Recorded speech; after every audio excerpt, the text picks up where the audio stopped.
Look, everyone's talking about the Blue Jays' rotation right now, and honestly, they should be. This team was supposed to compete last year, but their pitching fell apart when it mattered most.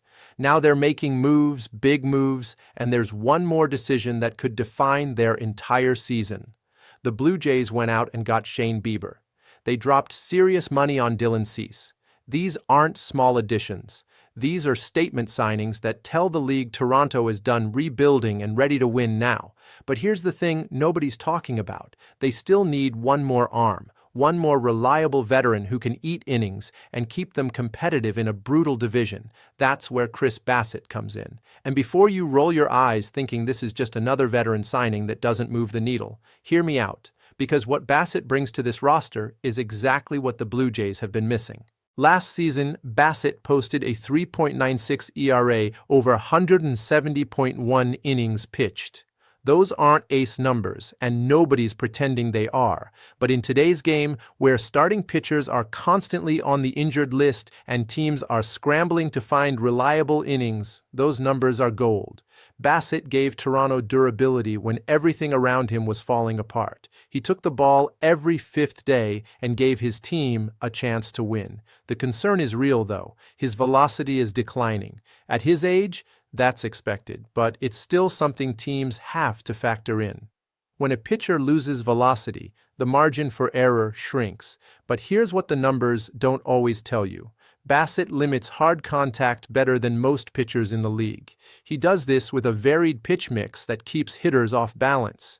He's not overpowering anyone anymore, but he's outsmarting them, and that's a skill that ages well. Toronto's front office knows this. They've seen him up close for an entire season. They know what he can and can't do, and most importantly, they know he's not being asked to carry this rotation.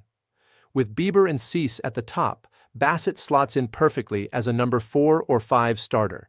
That's where he thrives. That's where his skill set makes the most sense. The projection from Jim Bowden at The Athletic has Bassitt signing for $45 million total. Break that down over 2 or 3 years, and you're looking at $15 to $20 million per season. For a team with Toronto's payroll flexibility, that's nothing.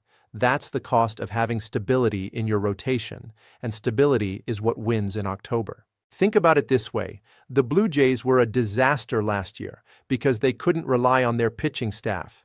They had games where they needed someone to give them 6 solid innings, and they just couldn't get it. Bassitt gives them that. Every fifth day, you know what you're getting. No surprises, no disasters, just professional innings from a guy who's been doing this at a high level for years. Some people will say Toronto should go younger. They'll say spending money on a declining veteran is a mistake when you could develop talent from within. But that argument ignores the reality of where this team is right now.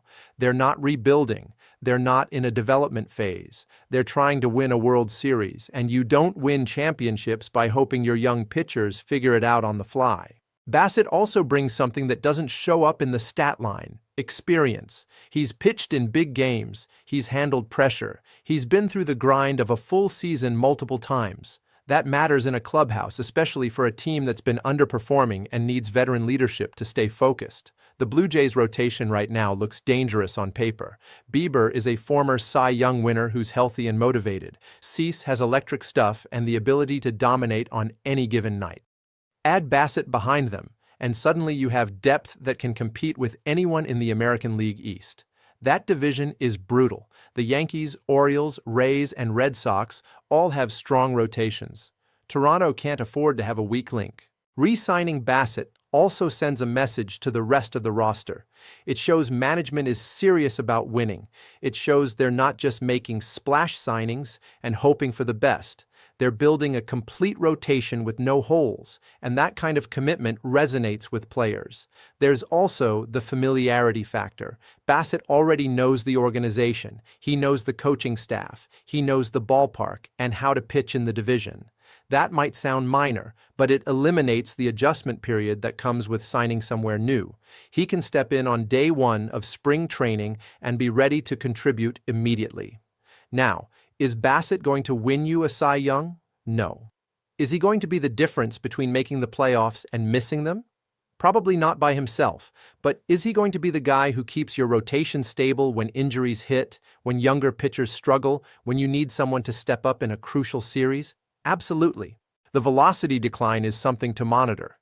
There's no sugarcoating that. If he continues to lose speed off his fastball, his effectiveness will diminish. But his ability to limit hard contact and work with multiple pitches gives him a longer runway than most pitchers in his situation. He's adapted before, and there's no reason to think he can't adapt again. Toronto's front office has to weigh the risk versus reward here.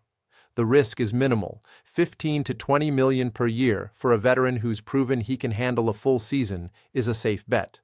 The reward is having a rotation that can compete with anyone in baseball and gives them a real shot at making noise in October.